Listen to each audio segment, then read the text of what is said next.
अखिल भारतीय महिला कांग्रेस द्वारा आयोजित कांग्रेस के नव भवन इंदिरा भवन का नाम जिसे दिया गया है, देश की प्रथम महिला प्रधानमंत्री भारत रत्न शहीद इंदिरा गांधी जी के नाम पर इस भवन का नाम रखने पर हम कांग्रेस का तहे दिल से धन्यवाद करते हैं।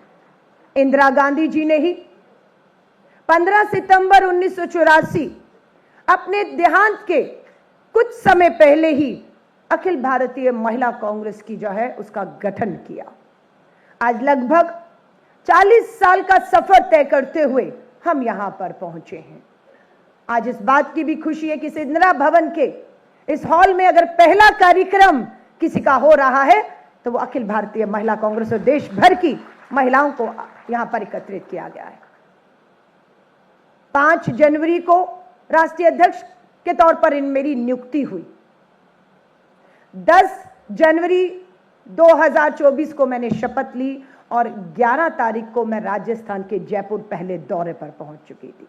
इस पूरे 1 साल में 28 राज्य और 8 केंद्र शासित राज्यों के लगातार मैंने दौरे किए। महिला कांग्रेस के संगठन को, उसकी ताकत और उसकी कमजोरी को जानने की आपके बीच में पहुंचकर मैंने एक कोशिश की। इस पूरे 1 साल में श्री राहुल गांधी जी की भारत जोड़ो न्याय यात्रा भी हुई, जिसमें नारी न्याय के नाम से महिलाओं के जो हाशिए पर मुद्दे हैं उन्हें केंद्र पर लाने की कोशिश श्री राहुल गांधी जी द्वारा भारत जोड़ो न्याय यात्रा में हुई। उसके बाद देश के लोकसभा के चुनाव हुए पूरे देश में और एक बार फिर पूरे देश में जाने का अवसर मिला आपके बीच में।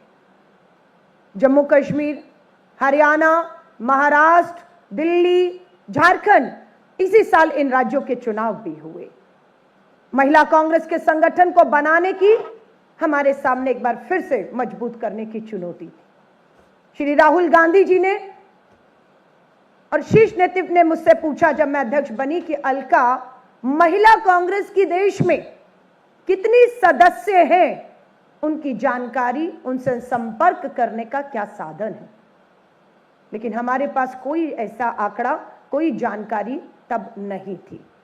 लेकिन आज हम गर्व से कह सकते हैं कि इस महिला कांग्रेस की फौज ने पूरे देश के हर गांव, जिले, शहर में जाकर 5 लाख से अधिक बहनों को मात्र 5 महीने में कांग्रेस पार्टी की विचारधारा के साथ जोड़कर संगठन में राजनीति की मुख्य धारा से जोड़ने का प्रयास किया, जिसके लिए आप सभी जो इस कमरे में उपस्थित है और जो नहीं आ सकी वो बधाई की पात्र हैं। आप बधाई की पात्र हैं कि आज 5 लाख बहनें, और आज अगर हमसे हमारा शीर्ष नेतृत्व पूछे कि हमें जानकारी दीजिए कि ये 5 लाख बहनें कौन से राज्य से हैं, कौन से संसदीय क्षेत्र से हैं, कौन सी विधानसभा से, और इस विधानसभा के कौन से बूथ से ये महिला हमसे जुड़ी है, उस महिला का जो राहुल गांधी जी की एक संघर्ष, एक लड़ाई चल रही है, जातिगत जनगणना, ये भी इस महिला सदस्यता अभियान में देखा गया कि कितनी महिलाएं जो दलित समाज से हैं, ओबीसी समाज से हैं, अल्पसंख्यक समाज से हैं, अति पिछड़ा वर्ग से हैं, वो हमसे जुड़ी हैं। आज हमारे पास उन सबकी पूरी जानकारी है और आज उन 5 लाख महिलाओं तक अखिल भारतीय महिला कांग्रेस मात्र एक क्लिक पर पहुंच रही है, उन्हें ताकत दे रही है, उन्हें संगठन से जोड़ने का हम लोग जो है वो काम कर रहे हैं। और ये सब मेरे लिए अकेला करना संभव नहीं था, ये आप सब लोगों की मदद से हो पाया है। इस कमरे में जो महिलाएं आई हैं, मैं आपसे एक ही बात कहूंगी, इस देश की आबादी, हमारी आपकी आबादी 70 करोड़ है, लेकिन जब कोई बहन कहती है मैं अबला हूं, बेचारी हूं, अन्याय अत्याचार की शिकार हूं, मुझे मदद चाहिए, तब हमारा फर्ज बनता है कि एक नाम उसके जहन में आना चाहिए और वो नाम होना चाहिए अखिल भारतीय महिला कांग्रेस खड़ी है मेरे लिए। वो हम तक पहुंच पा रही है या नहीं पहुंच पा रही, आपको उन महिलाओं तक पहुंचना है। इंदिरा गांधी जी ने जब स्थापना की थी महिला कांग्रेस की, तब ये सोचकर नहीं की थी कि हम सिर्फ राजनीतिक तौर पर आगे बढ़ेंगे, हम शामिल होंगे, हम संगठनों में आएंगे, हम चुनाव लड़ने के लिए आगे आएंगे, नहीं। इंदिरा जी की सोच थी कि हाशिए पे खड़ी उस बेटी, उस बहन जो शोषित, अन्याय, अत्याचार, जुल्म सह रही है, एक संगठन ऐसा हो जो उस तक पहुंचे, उसकी जो है उम्मीदों को जिंदा रखे, उसका हाथ पकड़े और उसे न्याय दिलाए, ये उम्मीद की गई थी। श्री राजीव गांधी जी का जिक्र जरूर करूंगी। युवा प्रधानमंत्री, भारत रत्न प्रधानमंत्री, शहीद प्रधानमंत्री श्री राजीव गांधी जी का इस आदि आबादी के लिए क्या योगदान और क्या रहा, आज पूरा देश जानता है। आज इस देश में 15 लाख बहनें ऐसी हैं जो स्थानीय निकाय के चुनावों में पंच है, सरपंच है, सीएम है और वार्ड अध्यक्ष हैं और पार्षद हैं और मेयर हैं, और इनकी संख्या 50% आरक्षण में 15 लाख है। ये जो 15 लाख बहनें हैं, मेरी महिला कांग्रेस को उन तक पहुंचना होगा, उन्हें बताना होगा कि आपको जो हक का अधिकार, भागीदारी किसी और ने नहीं, कांग्रेस और शहीद भारत रत्न राजीव गांधी जी ने दी है। बताना होगा आपको, जाकर ये बताना होगा आपको। राजीव जी का सपना क्या था? सिर्फ आरक्षण देकर सदन तक पहुंचाना नहीं, सही मायनों में उन महिलाओं को वहां तक पहुंचाकर 70 करोड़ की आबादी को ताकत देना था। लेकिन जो महिला पहुंची, राहुल अखबार की कटिंग 2 है, आपको बताया गया होगा। मैं अभी बिहार के दौरे से आ रही हूं, मैं देश में हर राज्य में गई और पंचायत में जो बहनें हैं उनसे मैं मिली हूं। सच्चाई ये है, आज राजीव गांधी जी भी हमसे उम्मीद कर रहे होंगे कि इसलिए पंचायतों में मैंने महिला आरक्षण नहीं किया था। आगे बढ़ो महिला कांग्रेस और ताकत दो उन बहनों को। क्या है हेडलाइन? लोकतंत्र का मजाक उड़ाती 6 महिला पंच बनी पर शपथ पतियों ने ली है। ये छत्तीसगढ़ की खबर है, ये छत्तीसगढ़ की खबर है। इसलिए आरक्षण दिया था कि महिलाएं चुनाव लड़ेंगी, जीतेंगी, घर में बैठेंगी और शपथ ले रहे हैं। चंद्र कुमार यादव जो पंच, उनकी पत्नी बनी विद्याबाई। राजेंद्र साहू शपथ लेते हैं लेकिन पंच बनी उनकी पत्नी सरिता साहू। शोभा राम चंद्रवंशी शपथ ले रहे हैं और बनी मीराबाई। हमारे बीच में आप फिर देखेंगे दौलत पंच सरिता बाई, पंच संतोष चंद्रवंशी, पंच गायत्री बाई घरों में बैठी हैं और पति शपथ ले रहे हैं। पहुंचिए इन बहनों तक। आरक्षण के तहत लड़ी हैं, जीती हैं, लेकिन घर से अगर इन्हें भी नहीं निकलने दिया जा रहा तो इन्हें ताकत देना, सशक्त करना, इन्हें ताकत का एहसास दिलाने का काम आपको करना होगा। आपको करना होगा, ताकत बननी होगी इनकी। अगली खबर भी पढ़ लीजिएगा। महिला प्रधानों की कुर्सी पर बैठने वाले पति नपेंगे। सरकार महिला जनप्रतिनिधियों के स्थान पर काम करने वाले पति बेटे के खिलाफ सजा और जुर्माने पर कर रही है विचार। मैं अपनी महिला कांग्रेस से पूछना चाहती हूं, अपनी नेताओं से पूछना चाहती हूं, क्या महिला कांग्रेस को इस फैसले का समर्थन करना चाहिए या विरोध? समर्थन या विरोध? अब मैं एक ही चॉइस करूंगी, अखिल भारतीय महिला कांग्रेस इसका समर्थन आधिकारिक रूप से करती है कि अगर चुनी हुई जनप्रतिनिधियों को सदन में पहुंचने से, शपथ लेने से, उनके हक अधिकार फैसलों से रोका जाए तो बिल्कुल अखिल भारतीय महिला कांग्रेस आधिकारिक रूप से इस तरह की सजाओं का और जुर्माने का समर्थन करती है। हां या नहीं? सुप्रीम कोर्ट के निर्देश पर, जब देश की ये एक राज्य नहीं है, ये देश के पूरे राज्यों में हो रहा है, सुप्रीम कोर्ट ने हस्तक्षेप किया। सुप्रीम कोर्ट के निर्देश पर पूर्व नौकरशाहियों की एक समिति बना दी गई है और इस समिति को सिफारिशें देने को कहा गया और जिसने सिफारिशें दे दी है। अब अखिल भारतीय महिला कांग्रेस दोबारा से सुप्रीम कोर्ट के इस पूर्व नौकरशाहियों की समिति के बनाने का स्वागत करती है और हम अखिल भारतीय महिला कांग्रेस इस बात पर लगातार दबाव बनाएंगे कि जो समिति के सुझाव है उसे तुरंत कानून में तब्दील करके महिलाओं का सही मायने में सशक्तिकरण किया जाए और उन्हें आगे लाने का मौका दिया जाए। मैंने 2 दिन पहले एक प्रेस वार्ता भी की है। आज अंतर्राष्ट्रीय महिला दिवस, पूरा विश्व, पूरा देश, दिल्ली, हर राज्य मना रहा है। सरकारें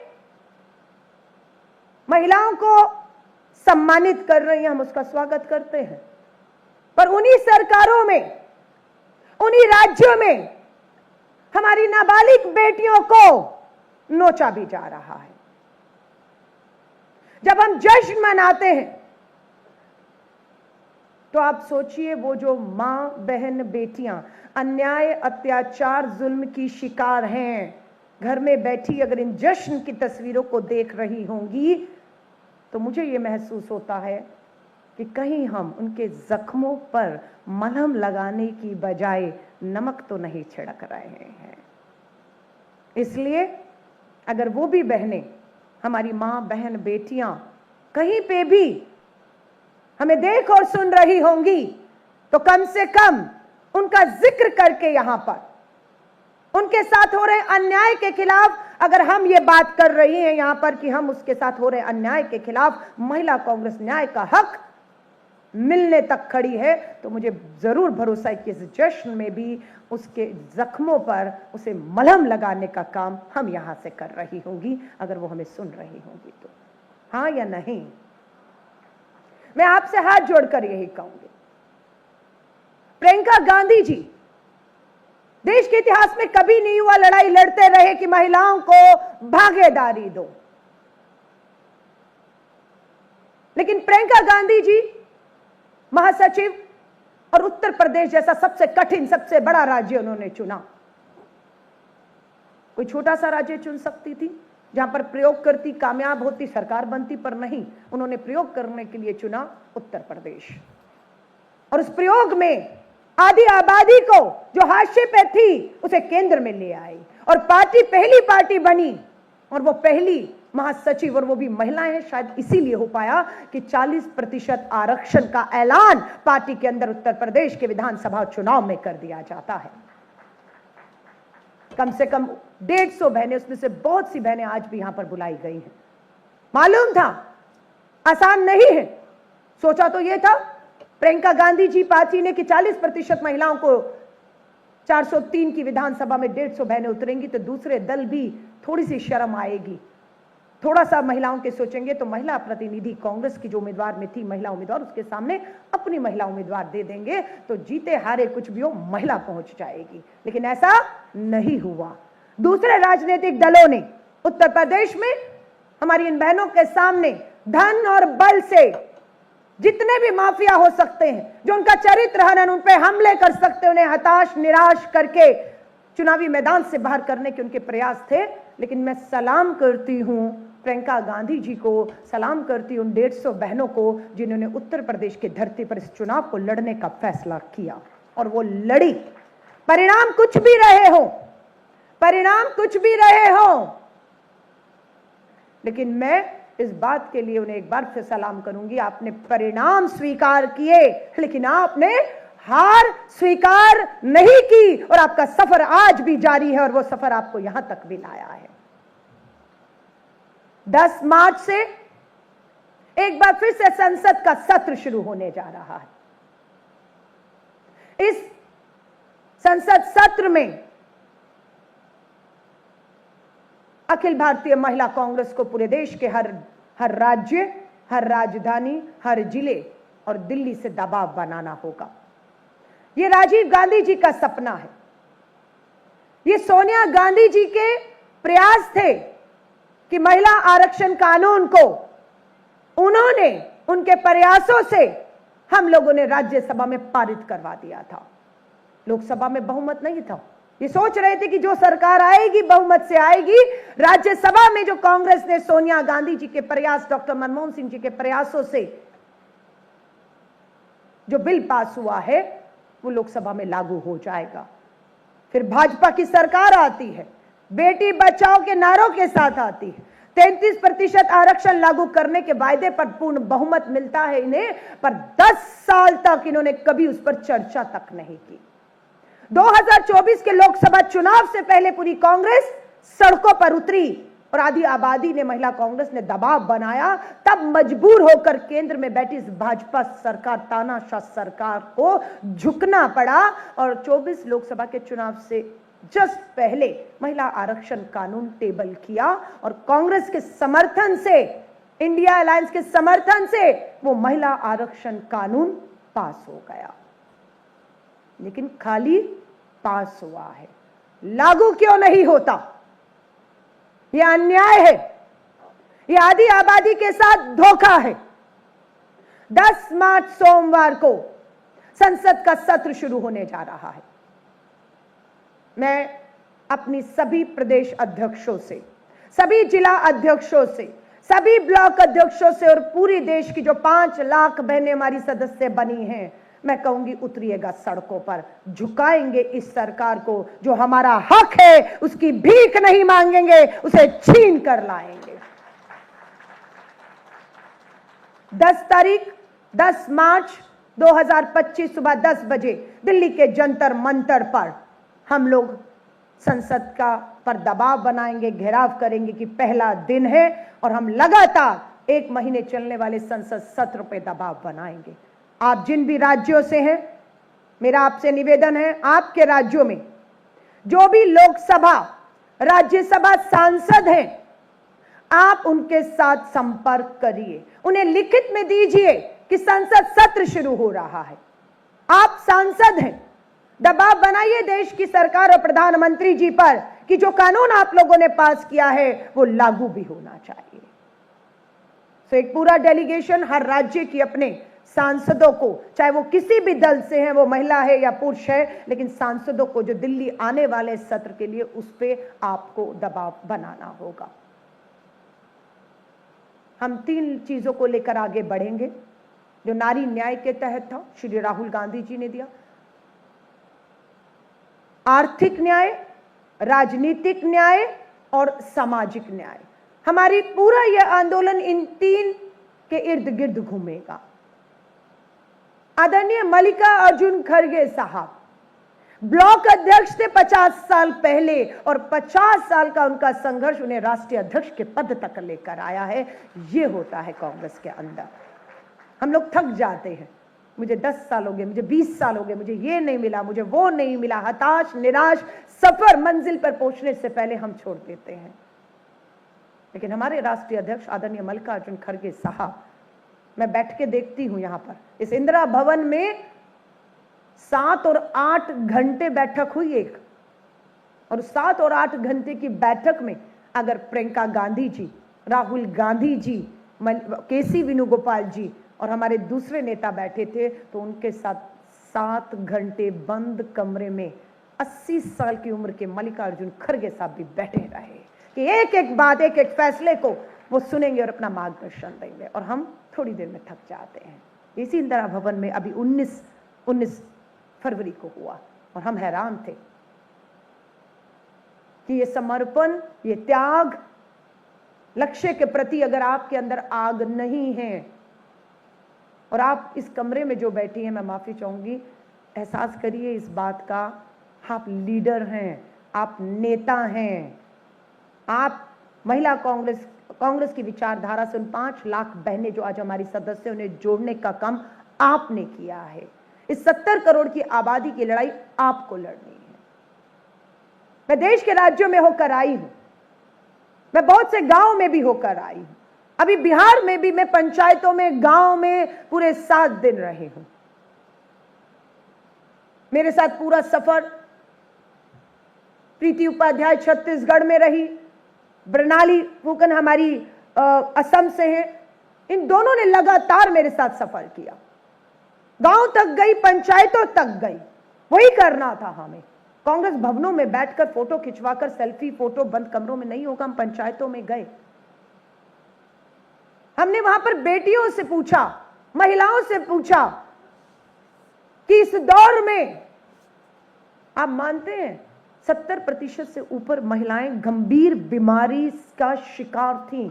हमने बात की, उनकी आंखें देखी, पीली आंखें, उनका खून की कमी, उनके पास बीमारियां अपने आप में अस्पताल है उनका एक शरीर।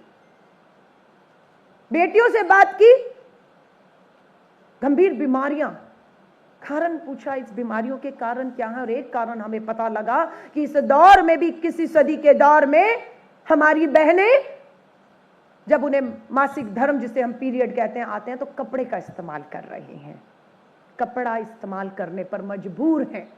और कुछ ने तो बताया कपड़ा भी धोती हैं, सुखाती हैं, रख लेती हैं, अगले महीने उसे इस्तेमाल करती हैं, गंदे शौचालयों में जाने पर मजबूर हैं और कैंसर जैसी गंभीर बीमारियों का शिकार हो रही हैं। और इन ग्रामीण इलाकों में इन बहनों की संख्या, उड़ीसा जैसे राज्यों में सर्वे आया हमारे पास 90% और बाकी राज्यों में 80-85%, यानी कि 100 में से 80 और 85 महिलाएं आज भी कपड़ा इस्तेमाल कर रही हैं। कारण पूछा बेटियों से, कारण बताया महंगाई है, नैपकिन खरीदने का पैसा नहीं है, बेरोजगारी है, घर में गरीबी है और उपलब्धता भी नहीं है कि लेने के लिए गांव से केमिस्ट की दुकान दूर जाना पड़ता है। आपको मालूम है, जब हमने अभी तक पहला चरण जो मैंने अपना भाषण का कहा, वहां पर मैंने राजनीतिक सशक्तिकरण की बात की, पंचायतों से लेकर संसद तक, संसद में भागीदारी और ये सब बात। अब मैं आर्थिक पे आ रही हूं और इसमें सामाजिक भी न्याय जुड़ा हुआ है। कौन थामेगा उन महिलाओं का हाथ?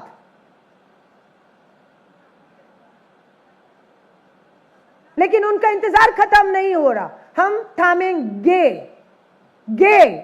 हमने थाम लिया है, ये सुनना है मुझे। हमने थाम लिया है उनका हाथ, हम लक्ष्य की तरफ बढ़ चुकी है। हमारी आबादी 70 करोड़, 50 करोड़ उसमें से ऐसी हैं जिनकी उम्र 10 साल से 50 साल है। 50 करोड़ 10 साल से 50 साल, इन सबको पीरियड आते हैं। 500 करोड़ को हर महीने 5 दिन 10 पैड की जरूरत, गुना करिए 500 करोड़ को 50 करोड़ को गुना करिए 10 सैनिटरी नैपकिन हर महीने एक महिला को देना है, तो कितनी खपत है, कितनी डिमांड है? 500 करोड़ सैनिटरी नैपकिन की डिमांड, खपत हर एक महीने में है। सप्लाई कहां है?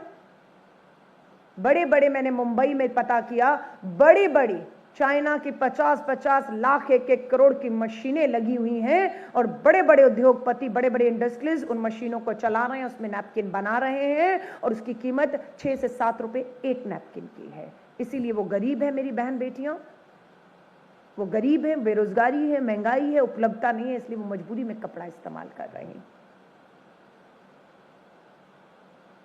अब आर्थिक न्याय के तहत हमारे, जब बिहार में हम थे, हाई कोर्ट का आदेश था बिहार की सरकार को कि आप सैनिटरी वेंडिंग मशीनें लगाएंगे, आप हर कम से कम स्कूल में पढ़ने वाली बेटी को मुफ्त सैनिटरी नैपकिन उपलब्ध कराएंगे। पर हमने बेटियों से पूछना जब शुरू किया तो पता लगा ये खोखले कोरे वायदे सिर्फ कागज तक सीमित हैं। सरकार ने मशीन लगानी थी, 20 साल से भाजपा और जेडीयू की सरकार, बीजेपी की वहां पर बिहार में चल रही है। एक मशीन नहीं और बेटियों के नाम पर धोखा हो रहा है, सिर्फ कागजों पर नैपकिन मिल रहा है। और आपको महिला कांग्रेस को बताते हुए खुशी हो रही है कि महिला कांग्रेस ने सदस्यता अभियान में 3 साल की सदस्यता फीस 100 रुपया रखी। 3 साल की फीस, एक महिला को सदस्य बनना है तो 3 साल की फीस मात्र 100 रुपया। ज्यादा है 3 साल 100 रुपया सदस्य बनने के लिए? ज्यादा है? नहीं है। और जिनको लगा ज्यादा नहीं है, ये उन्हीं की वजह से आप सदस्य बनी और आपने 5 लाख को सदस्य बना दिया और 5 करोड़ का फंड आज महिला कांग्रेस के पास, और महिला कांग्रेस उस 5 करोड़ के फंड से आर्थिक सशक्त हो चुकी है। हमें किसी से नहीं मांगना है। और ये फंड हम कहां इस्तेमाल करने वाली हैं? वो फंड हम इन्हीं महिलाओं पर, इन्हीं बेटियों पर, इन बहनों पर जो गरीब हैं, मजबूर हैं, खर्च करने जा रहे हैं। और हमारी 2 सैनिटरी नैपकिन बनाने की मशीनें बिहार पहुंच चुकी हैं और जल्द हम उन बहनों को घर बैठे बैठे काम और कमाई देने का काम शुरू कर रहे हैं। और ये पैड जब मेरी बहनें बनाएंगी, उनसे हम CSR में, कॉर्पोरेट सोशल रिस्पॉन्सिबिलिटी, बड़ी बड़ी कंपनियों के पास फंड होते हैं, हम उन्हें कहेंगे, हम अपने विधायक सांसदों से, विधायक सांसद निधि से कहेंगे, उनकी तनख्वाहें लाखों रुपए की हैं, उनको कहेंगे इन बहनों से खरीदो। महिला कांग्रेस, हमारे पास फंड है, हम उनसे खरीदेंगे और ये हम बेचेंगे नहीं। ये हर महिला को हर महीने की 1 तारीख जो सैनिटरी नैपकिन वितरण समारोह होगा, हर महिला को जो गरीब है, कपड़ा इस्तेमाल कर रही है, उसे हर महीने की 1 तारीख को 10 नैपकिन फ्री देने का काम महिला कांग्रेस करेगी।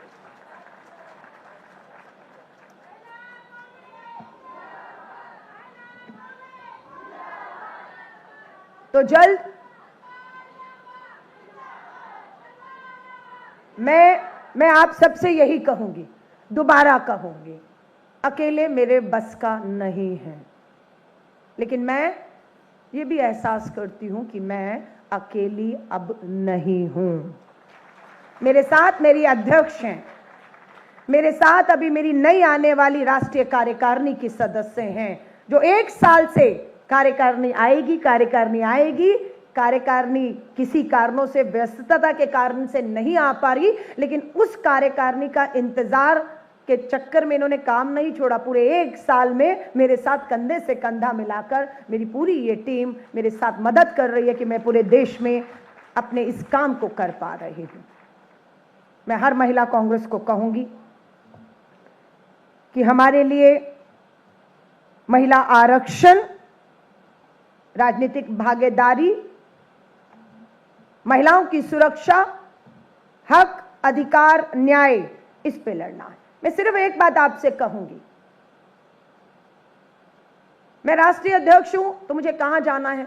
दिल्ली के इंदिरा भवन में बैठकर नहीं चला सकती मैं, मुझे जाना होगा दिल्ली से निकल के देश के 28 राज्य, 8 केंद्र शासित राज्यों में महिला संगठनों को बनाना होगा। और ये काम मैं पिछले 1 साल से कर रही हूं। और अभी मैं फिर इस कार्यक्रम के तुरंत बाद इंदिरा भवन के इस दफ्तर में नहीं बैठने वाली हूं। मैं यहां से दोबारा बिहार से 14-15 तारीख को हमारी नवनियुक्त अध्यक्ष पौंडुचेरी इनकी शपथ में जाने वाली हूं। वहां से मैं दिल्ली नहीं आ रही हूं, वहां से सीधा मैं राजस्थान जयपुर जा रही हूं, जहां पर हमारी नवनियुक्त अध्यक्ष की शपथ है। वहां से मैं दिल्ली नहीं आ रही हूं, वहां से सीधा मैं गुजरात जा रही हूं, जहां पर हमारी नवनियुक्त अध्यक्ष हैं। और गुजरात से मैं दिल्ली नहीं आ रही, मैं गोवा जा रही हूं, जहां पर मेरी नवनियुक्त अध्यक्ष बनी है और इन्हें ताकत देने के लिए जा रही हूं।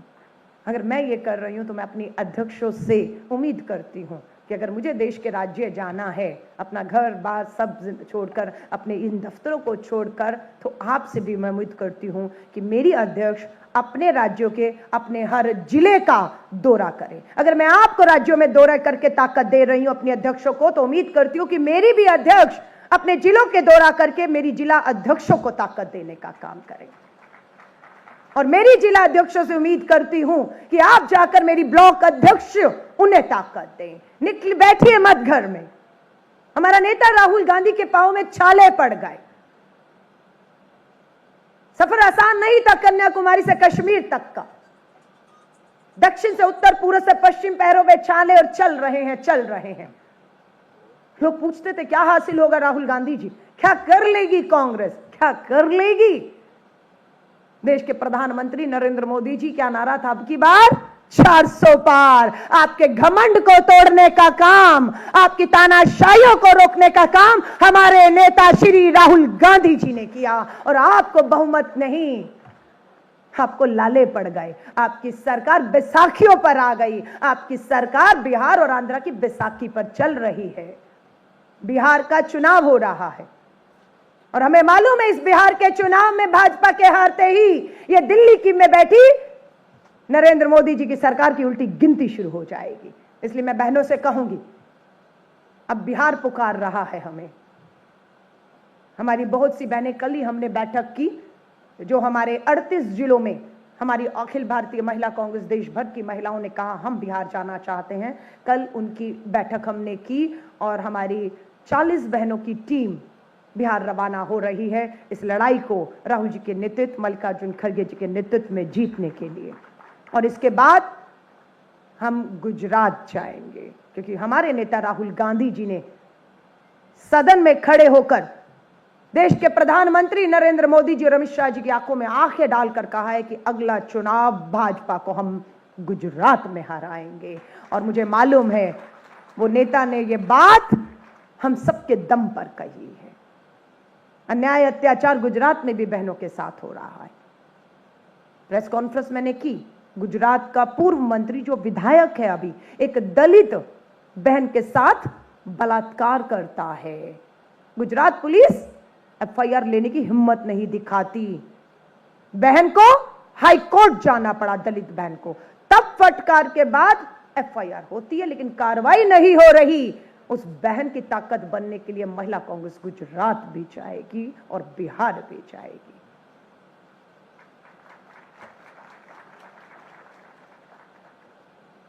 जो पूछते हैं कांग्रेस ने क्या किया है, आज पूरी एक सूची है। पंचायती राज में महिलाओं को आरक्षण देने का काम कांग्रेस ने किया।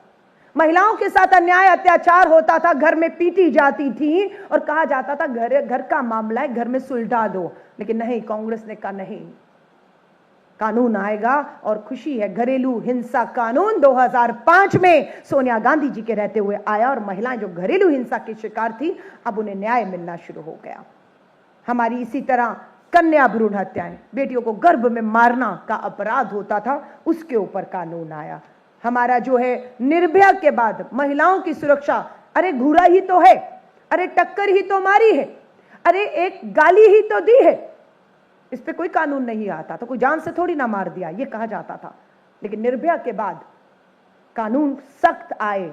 अब पीछा करना, घूरना, अश्लील गाली देना, मैसेज करना भी कानून बन चुका है। ये अधिकार किसी और ने नहीं, कांग्रेस ने दिया। दहेज हत्या कानून, ये सारे कानून मैं कहूं इस तरह से बहुत से कानून हैं जो कांग्रेस ने अपनी सरकारों में लाए। मैं महिला कांग्रेस को कहूंगी सिर्फ 3 चीजों पर आप ध्यान दीजिए। सबसे पहले हमें अपने घर, अपने परिवार, अपने संगठन को मजबूत करना है। तो हाथ जोड़कर निवेदन है कि संगठन निर्माण के कार्य को प्राथमिकता पर लीजिए और अपना संगठन निर्माण जल्द से जल्द पूर्ण करिए। हमारी जिला अध्यक्ष, ब्लॉक अध्यक्ष, हमारी राज्य कार्यकारिणियों, हमें एक बूथ एक महिला जोड़ने का लक्ष्य मिला है। देश में 12 लाख पोलिंग बूथ हैं, हर बूथ एक महिला। ज्यादा है? हमारे नेताओं ने हमसे ज्यादा मांग लिया। एक बूथ पर कम से कम 500, ज्यादा से ज्यादा 1500 मतदाता होते हैं। उन 1500 में आधा भी करूं 700 महिलाएं हर एक बूथ पर हैं, जहां पर हम भी वोट डालते हैं। एक महिला का तो लक्ष्य मिला है और यह लक्ष्य देश भर में 12 लाख महिलाओं को जोड़ने का है, जिसमें हम 5 लाख पार कर चुके हैं। और मुझे पूरा यकीन है अगले 6 महीने 15 सितंबर महिला कांग्रेस के अगले स्थापना दिवस 2025 तक हम इस लक्ष्य को पूरा कर चुके होंगे। उम्मीद करूं या ना करूं? जब हमने 6 महीने में कर दिखाया तो अगले 6 महीने में हम देश की महिलाओं को पार्टी, संगठन, मुख्य धारा से जोड़ेंगे। तो संगठन का निर्माण, महिलाओं को राजनीति की, संगठन की मुख्य धारा में लाकर उन्हें देना। हम लोग लीडरशिप ट्रेनिंग प्रोग्राम भी कर रहे हैं, क्योंकि राहुल गांधी जी, मल्लिकार्जुन खड़गे जी का कहना है कि 33% महिला आरक्षण कानून पास है, ये कभी भी लागू हो सकता है। क्या हमारी बहनें तैयार हैं इसके लिए? लेकिन बहुत सी महिलाओं को और थोड़ा सा तैयार, सशक्त करने की जरूरत है। इसके तहत हमारा जनवरी के महीने में पहला 50 महिलाओं का हमारा जो लीडरशिप ट्रेनिंग प्रोग्राम 3 दिन का हमने किया था, वो संपन्न हुआ और उन महिलाओं ने हिस्सा लिया। अब दूसरा हमारा लीडरशिप ट्रेनिंग प्रोग्राम 3 दिवस का इसी इंदिरा भवन में होने वाला है 24, 25, 26 मार्च को। अब हर महीने में 3 दिन हम लोग इस कैंप को करेंगे ताकि 50-50 के बैच में आप हर बहनें एक बार फिर से देश में जो नए कानून आए हैं किस तरीके से आपको आगे के लिए और तैयार करना इन चुनौतियों के लिए, उसके लिए आपको प्रशिक्षण ट्रेनिंग से गुजरना होगा। अभी हम 5 और 6 अप्रैल को राज्य स्तर भी लीडरशिप ट्रेनिंग प्रोग्राम कर रहे हैं और 5 और 6 तारीख को हम बिहार की जो हमारी टॉप की महिलाएं हैं, जो जिला अध्यक्ष हैं, कार्यकारिणी में हैं, और उन 50 महिलाओं को 5 और 6 अप्रैल को बिहार पटना में हम लोग लीडरशिप ट्रेनिंग दे रहे हैं। तो ये लीडरशिप ट्रेनिंग हर राज्य में होगा, राज्य स्तरीय भी होगा और राष्ट्रीय स्तर पे भी होगा। सो ये हमारा कार्यक्रम है, मजबूत संगठन सफल कार्यक्रम। आपके पास संगठन मजबूत नहीं है तो आप कोई कार्यक्रम, धरना प्रदर्शन, सरकार का घेराव है, आप नहीं कर सकते। तो इसलिए पहला काम संगठन मजबूत करना है। दूसरा, आपको कामयाब कार्यक्रम, वो कार्यक्रम क्या हो ये आपको चर्चा करनी है। राज्य कार्यकारिणियों की बैठकें करिए। मैं प्रदेश अध्यक्षों को हाथ जोड़कर कहूंगी, बुलाइए राज्य कार्यकारिणियों की बैठकें, बुलाइए अपनी जिला अध्यक्षों को, बैठिए उनके साथ। संगठन मजबूत करने के साथ क्या कार्यक्रम होने चाहिए, उन कार्यक्रमों की एक रूपरेखा आपको अभी से बनानी होगी। सो मजबूत संगठन, सफल कार्यक्रम और उसका प्रचार और प्रसार। जंगल में मोर नाचा किसने देखा, लेकिन जब आप उसका प्रचार और प्रसार करेंगी, सोशल मीडिया का इस्तेमाल करेंगी, फेसबुक, ट्विटर, इंस्टाग्राम, अखबार, डिजिटल टीवी, कुछ भी करें, जब वहां आएगा तो आप कहीं भी कुछ करेंगे, पूरे देश दुनिया में बैठे हुए लोग भी फेसबुक, ट्विटर, इंस्टा पे लाइव आपको देखेंगे, हाँ या नहीं। तो ये 3 पर आपको ध्यान करना है। मैं आप सभी महिलाओं को, देश के कोने कोने से आई हैं, कल रविवार है, बहुत सी बहनों को आज जाना है। अगर जो बहनें रुकेंगी, कल रविवार है, दफ्तर में मैं खुद रहूंगी। आप सभी से, जिसको भी लगे, हमें 101 बात करनी है, मिलना है, और आगे की हमारी जो लड़ाई है उसमें आप राष्ट्रीय स्तर पर और राज्य स्तर पर जिसमें भी आप हिस्सा लेना चाहती हैं कि मुझे इस स्तर पे जिम्मेदारी, उन सब जिम्मेदारियों को आप लिखित में हमें दीजिए, हम आपको उसमें शामिल करेंगे। तो मैं आप सभी को कहूंगी, आज का जो हमने रखा है सम्मान समारोह में, हमारे पास 200 बहनों को हमने यहाँ पर आमंत्रित किया है, लेकिन जो देश भर से आई हैं, पर इस मंच पर 200 बहनों को बुलाने में पूरा दिन और शाम भी लग सकती है। इसलिए हमने एक क्राइटेरिया बनाया जिसमें सबसे पहला हमारा जो है